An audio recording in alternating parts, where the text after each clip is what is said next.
বাংলাদেশ সিরিজের জন্য আইপিএল ছাড়ছেন সিকান্দার রাজা। টি-20 সিরিজ খেলতে আগামী 28 এপ্রিল বাংলাদেশে আসবে জিম্বাবুয়ে দল, যেখানে অধিনায়ক হিসেবে আছেন সিকান্দার রাজা।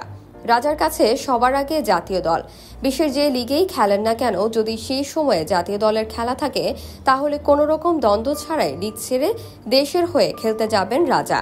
এমনকি নাইজেরিয়ার মতো খর্বশক্তির দলের বিপক্ষেও যদি সিরিজ থাকে তাহলেও সেটিকেই বেছে নেবেন এই অলরাউন্ডার।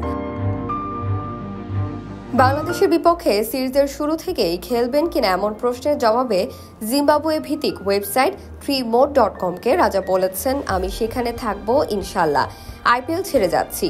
সম্প্রতি আরেকটি ওয়েবসাইটকে রাজা বলেন, আমি জিম্বাবুয়ে ক্রিকেটকে প্রতিশ্রুতি দিয়েছি, দেশের একটি সীমিত ওভারের ম্যাচও আমি মিস করব না, এর কারণে যে লিগকেই ছেড়ে যেতে হোক না কেন। বাংলাদেশের বিপক্ষে 5 ম্যাচ সিরিজের প্রথম 3টি ম্যাচ হবে চট্টগ্রামের জহুর আহমেদ চৌধুরী স্টেডিয়ামে, বাকি 2টি হবে মিরপুর শেরে বাংলায়।